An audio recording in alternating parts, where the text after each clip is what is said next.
પણ એ સેવાથી ફાયદો શું થશે? એક તો આપણી આત્મીયતા વધશે,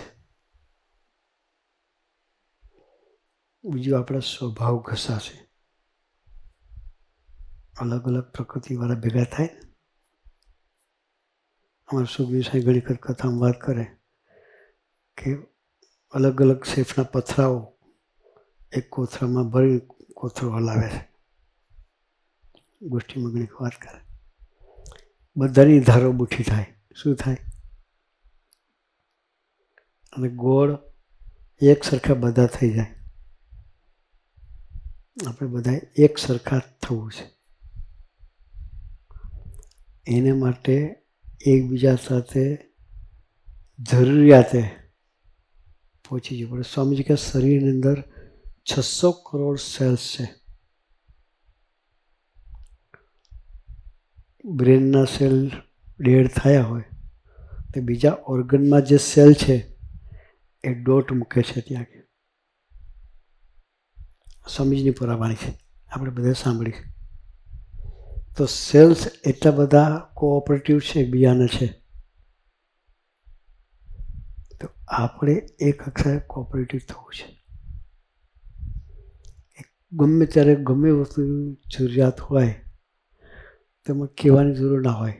મેસેજ આવ્યો પછી જવા. એનાથી આપણી આળસ નીકળશે, સ્વભાવનું ઘર્ષણ થશે, આપણી આત્મીયતા વધશે. જે સ્વામીજીને કરાવવું છે વર્ષોથી સ્વામીજી સૂત્ર લઈને આપણી પાસે મળ્યા હતા. કોઈ હાથથી બને કે ના બને. એને માટે આપણે બધાએ અંદર એકબીજાને સમજી અને એકબીજા સાથે રસરૂપ થઈ અને ગોથાઈ જવાનું.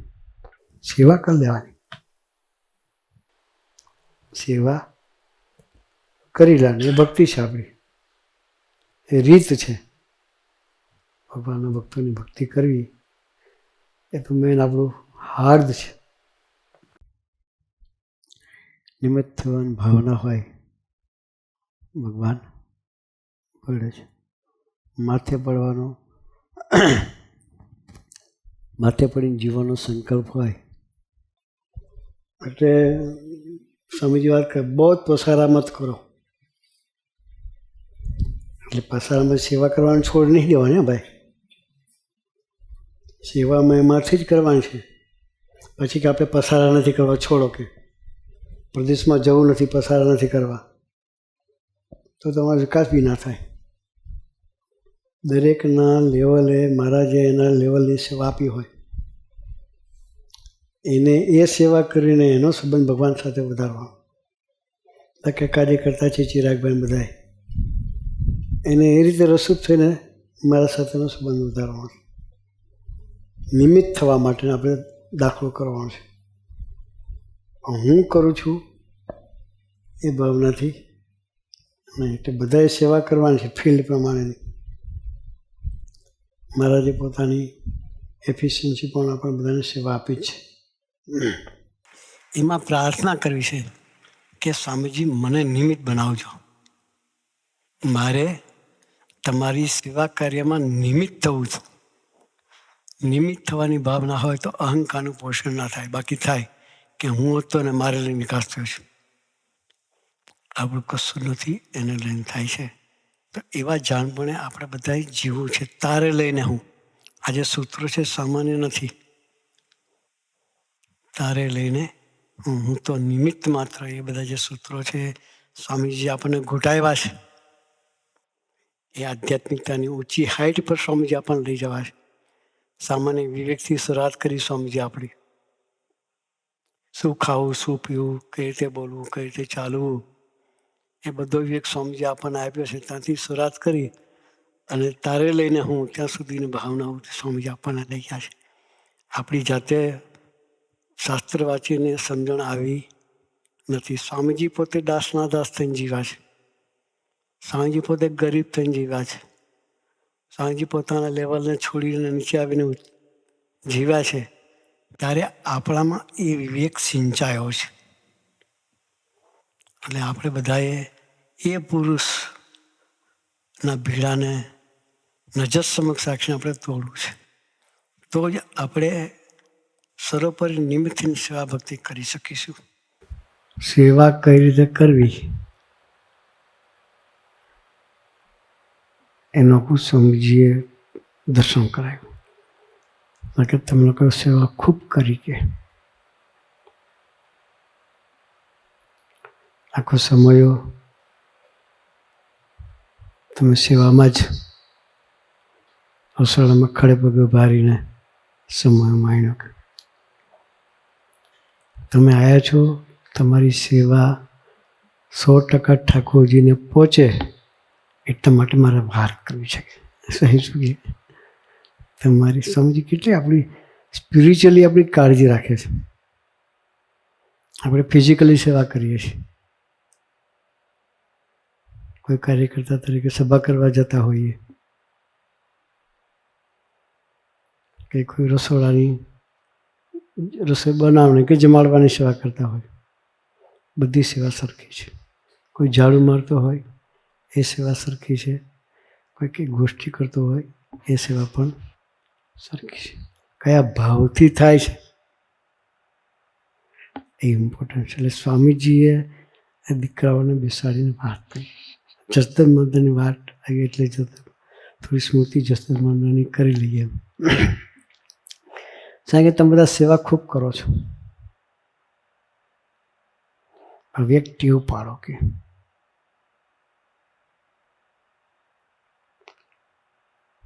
આખો દિવસની સેવામાં કદાચ તમે ન કરી શકો તો કલાકમાં 5 મિનિટ, 7 મિનિટ, 10 મિનિટ ભજન કરતાં કરતાં સેવા કરો. શું કે કદાચ તમે શરૂઆત કરી 1 મિનિટ થશે ને ભૂલી જશો, પાછા કામમાં લાગી જશો. કે ફરી જાગૃત થવાનું, ફરી ભજન કરતાં કરતાં પ્રેક્ટિસ કરશો તો થશે. કે તો સ્વામીજીએ એ લેસન એ લોકોને આપ્યું. તો શરૂઆતથી સ્વામી વાત કરી કે ત્યાં 2 કલાક શાંતિથી એ લોકો ભજન કરી શકે છે. સેવા એ જ નિષ્કામ ધર્મ.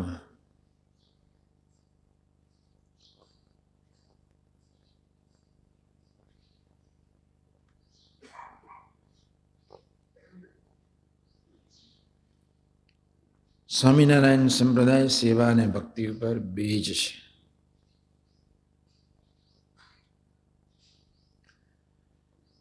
બહુજન સમાજ જ્ઞાન માર્ગમાં કદાચ ન જઈ શકે,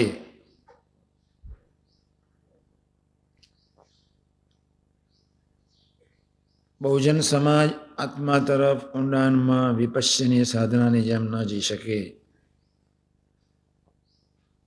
અને ગ્રહસ્થ એને બિચારાને ટાઈમ ન હોય, એથી વિશેષ આત્માના ઊંડાણની ખોજ કરતાં કરતાં ભક્તિ મારી ન જાય તે માટે પ્રભુએ સેવા ભક્તિને પ્રાણ ગણ્યા.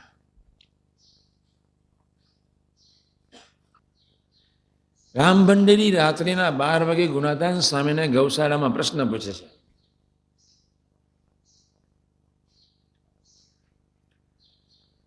કે સ્વામીજી આટલા બધા સેવક છે, તમે કેમ? બહુ સહજતાથી, નેચરલ અવસ્થાથી, એક ભક્તિપૂર્ણ હૃદયથી રામ ભંડેરીને ગુણાદાન સ્વામી એટલું જ કહ્યું,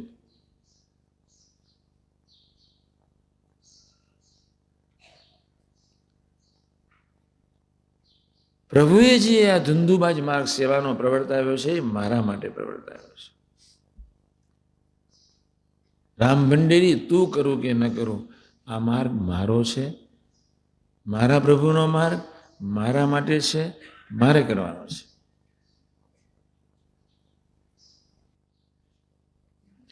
હું મારા પોતાના આત્માના કલ્યાણ સેવા કરું તો બીજો કોઈ સેવામાં મને મદદરૂપ થાય કે ન થાય, ભાઈ શુડ આઈ બોધર? અને તમે બીજો મદદરૂપ નથી થતો એવી જ્યારે તમને સંકલ્પ રહે છે ત્યારે તમારે માની લેવાનો કે તમને તમારા જીવમાં મન બુદ્ધિથી પાર ભગવાનની નિષ્ઠા નથી, તમારો બાપ માયકાંગલો નથી.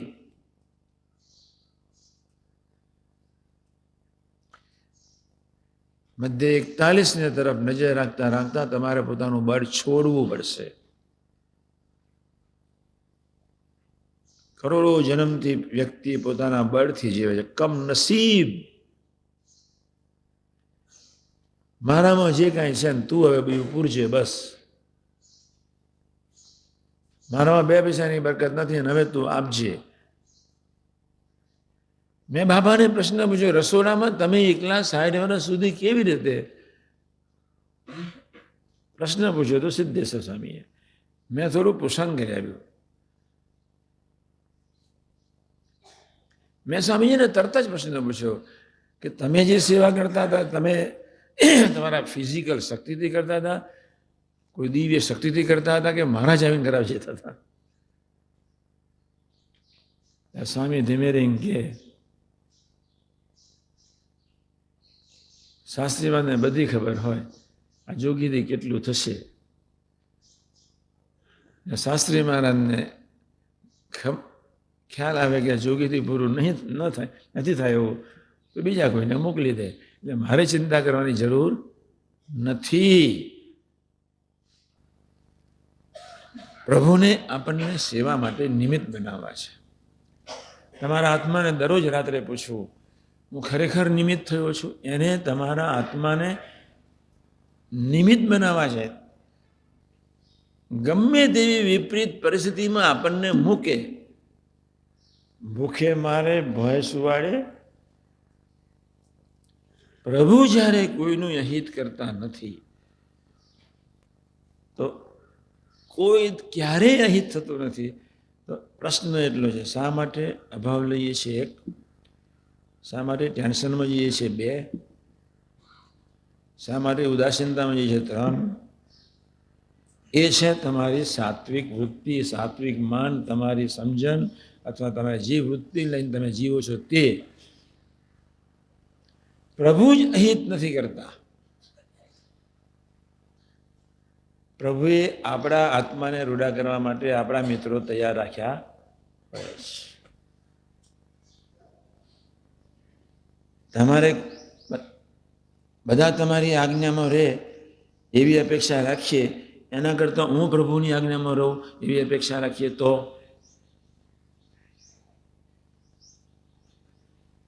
આપણે દુઃખી છીએ. એનું કારણ એટલું જ છે, બધા જ મારી રીતે વર્તતા હોવા જોઈએ.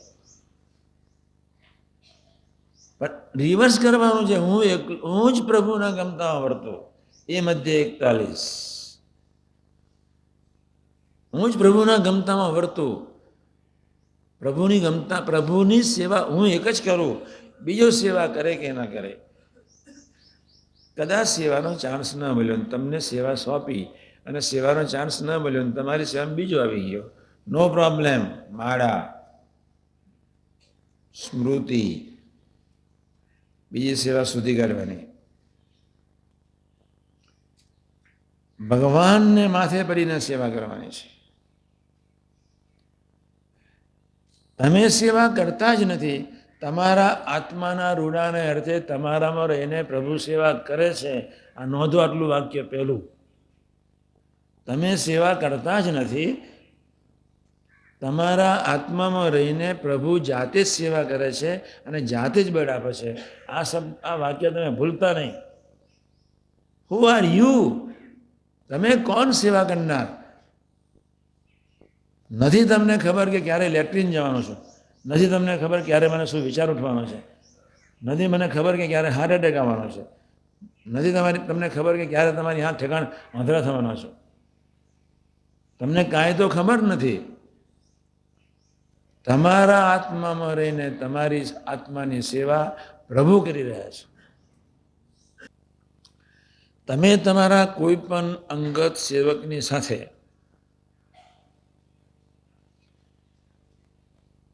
રાગ ભાવે, ભક્તિભાવથી ખરેખર વાત કરો છો?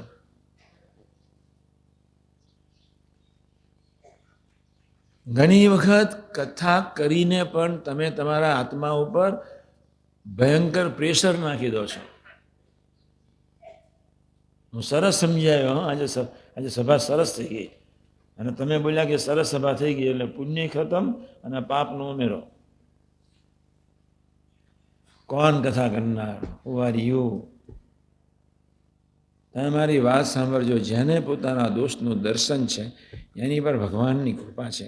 આ તમે આટલું માનતા જ નથી. તમે બોગસ માણસો ભેગા થાય, અવિશ્વાસો.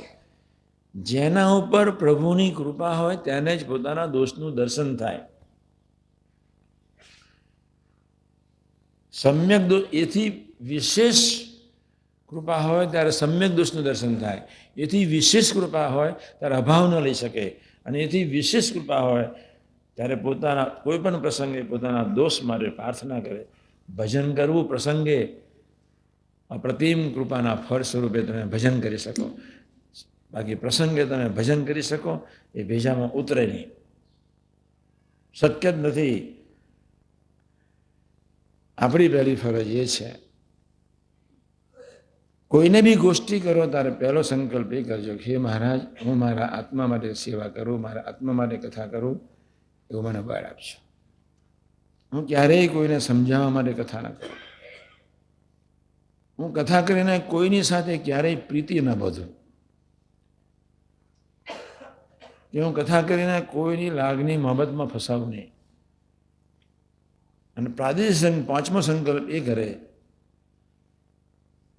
કે હરિભક્તો સાથે વ્યવહાર છતાં મારાથી હે મહારાજ મધ્ય 41 પ્રમાણે સેવા કરાવે છે.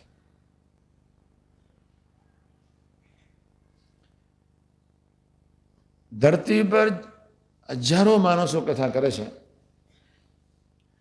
એમાંથી ભાગ્યે જ 1% ફળ મળતું હશે. ધરતી ઉપર હજારો માણસો કથા કરે છે, 1% જીવન મુક્તોની સેવા ભગવાન નોંધતા છે. બસ આપણે બધાએ ખૂબ સજાગ રહેવાનું છે. આપને કેવળ સેવા કરવા માટે જ, કોઈને રાજી કરવા માટે નહીં જ, કોઈનું સર્ટિફિકેટ લેવા માટે નહીં જ, કોઈની સાથે હેત કરવા માટે નહીં જ, કોઈને પોતાનો બનાવવા માટે નહીં જ. મોસ્ટલી સંતો પોતાની સાથે હેત થાય એટલા માટે 99.9 દુનિયાના સંતો પોતાની સાથે એ શિષ્યોને હેત થાય એ મારે એક ધારો દાખલો કરતા હોય છે. ધન્ય હો સાકાર બ્રહ્મને બસ. એવા પુરુષ પૃથ્વી પર આવ્યા. બાપ રે બાપ, અદ્ભુત પુરુષ. મધ્ય 41 કેટલું સુપરસોનિક. એન્ડમ પરાવાની, પ્રથમ 67 બોલાય એટલે પરાવાની. ધરતીના કોઈ શાસ્ત્રમાં શોધી આવો, ગુલામ થઈ જાઓ. સેવા એ જ નિર્વિકલ્પ સમાધિનો આનંદ. ને સત્પુરુષનો ગુણ લો તો એના જેવા બધા જ ગુણ આવી જાય. સત્પુરુષને સદભાવે નિર્વાસનિકપણું.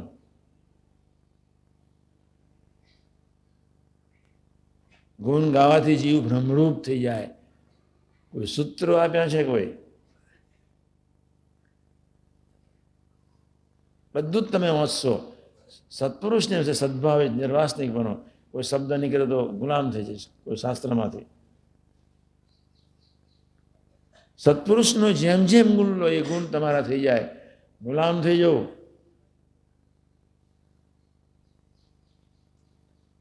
સેવા એ જ નિર્વિકલ્પ સમાધિનો આનંદ. સેવા એ જ નિષ્કામ ધર્મ. હજુ સુધી મેં ઘણું વાંચ્યું છે, વાંચવું છે, જો બાકી છે થોડું. મળશે ત્યારે તમને હું કહીશ. એ પરાવાનીને વેવડાવનાર યોગી મહારાજ, ગુણાદાન સ્વામી મહારાજ, કલ્પનાતીત પુરુષો આપણા માટે આવ્યા. આપણે ખૂબ નસીબદાર છીએ, ખૂબ. સેવા તમે જ કરાવી રહ્યા છો. સેવા તમે જ તમારી કરાવી રહ્યા છો. એવા ભાવથી કરવી છે. સેવા તમે જ કરાવી રહ્યા છો. તમે જ તમારી સેવા કરાવી રહ્યા છો. એન્નમ મધ્ય 41 કહેવાય. તમે કદાચ સેવા કરી હોય અને તમને કોઈ કહ્યું સૂઝ નહીં પડતી, ક્યાં રખડો છો? તો એ પાછું ઊંચું થાય. તમે સરસ સેવા કરી અને તમારી સેવા કોઠાય છે નોંધી નહીં અને બીજાના જ ગુણગાન ગવાયા તો આ ખોપરી ઊંચી થઈ જાય. ખૂબ સરસ સેવા કરી અને કોઈ કન્સિડર ન કરી તો બી મન વિચારમાં જતું રહે. દિલથી સેવા કરી પણ લીડરને અનુરૂપ સેવા ન થઈ અને લીડરે બે શબ્દ કહ્યા તો બી હાલ્યા જ કરે. સેવા એટલે શું? પણ સેવા કરવી છે બસ. અને ગીતામાં એને નિષ્કામ યોગ કહ્યો.